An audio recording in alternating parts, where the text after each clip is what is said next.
Bismillah, Assalamualaikum warahmatullahi wabarakatuh. Perkenalkan, nama saya Ira Yunita. Saya akan mempresentasikan tentang Quran Surah Al-Kafirun ayat 6, tentang penafsiran ayat kafir.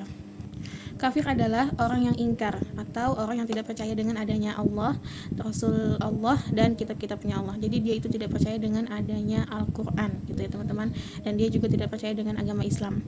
Kafir itu kalau kita dulu teman-teman sering menyebut orang kafir itu ya, kalau bahasa halusnya tuh orang non-muslim gitu ya, orang yang beragama selain Islam gitu. Al-Kafirun itu sendiri artinya adalah orang-orang kafir. Di dalam surah Al-Kafirun ayat 6 dijelaskan bahwa Rasulullah menegaskan tentang tauhid Rasulullah, yaitu yang bunyinya lakum dinukum waliyadin, yang artinya untukmu agamamu dan untukku agamaku.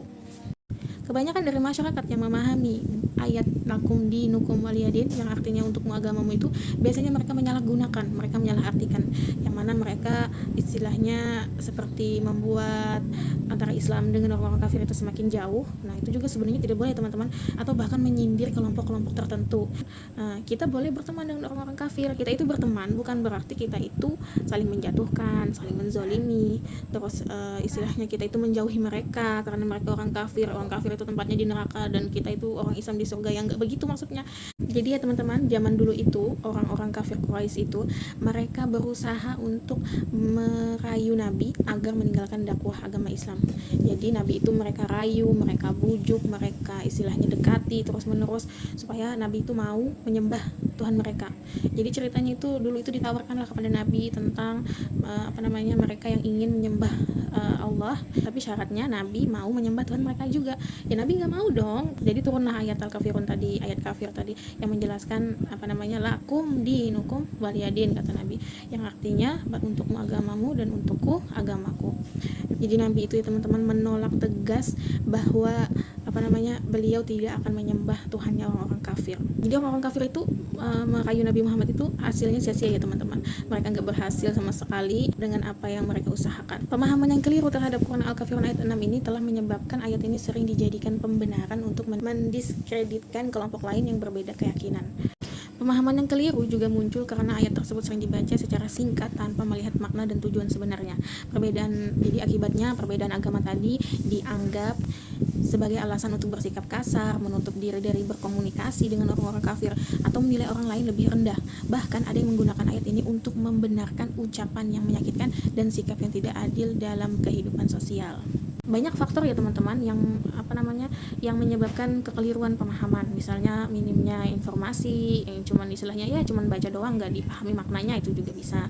Kemudian kepentingan ideologis, rendahnya tentang literasi keagamaan, kemudian pengaruh lingkungan sosial. Jadi ada orang yang istilahnya merayu, kayak seperti orang-orang kafir tadi kan, agama ini tuh bagus, dan seperti itu. Selain kekeliruan, juga kita ada implikasi pemahaman yang tepat bagi kehidupan sosial dan keagamaan umat Islam. Di zaman sekarang, kita perlu membentuk sikap toleransi yang berlandaskan akidah. Habis itu penguatan etika sosial dalam masyarakat majemuk, kemudian pencegahan radikalisme dan intoleransi, penguatan dialog antar umat agama. Jadi bukan hanya kita itu membaca, kita juga bisa berdialog, misalnya bertanya atau menambah wawasan kita dengan membuka YouTube misalnya, juga kan itu kan juga termasuk cara-cara kita untuk memahami maknanya lebih dalam, bukan hanya untuk agamamu, untuk agamaku gitu aja, enggak, bukan begitu. Kemudian pendewasaan sikap keberagaman umat Islam gitu. Kemudian relevansi dalam pendidikan dan dakwah. Pemahaman Quran Surah Al-Kafirun ayat 6 itu sangat luas. Ayat ini menegaskan bahwa keteguhan dalam akidah harus berjalan seiring dengan penghormatan terhadap perbedaan. Jadi dengan pemahaman yang tepat, jadi tidak terjadi sumber konflik ya teman-teman.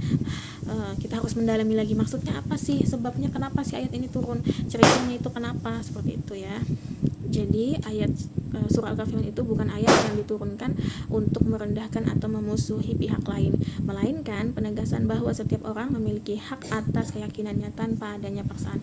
Oleh karena itu, pemahaman yang utuh dan kontekstual sangat penting agar nilai-nilai Islam seperti toleransi, kedamaian, dan keadilan sosial dapat diwujudkan dalam kehidupan masyarakat. Jadi bukan maksudnya surah Al-Kafirun itu diturunkan untuk menegaskan kita bahwa kita adalah kita, mereka adalah mereka, bukan seperti itu.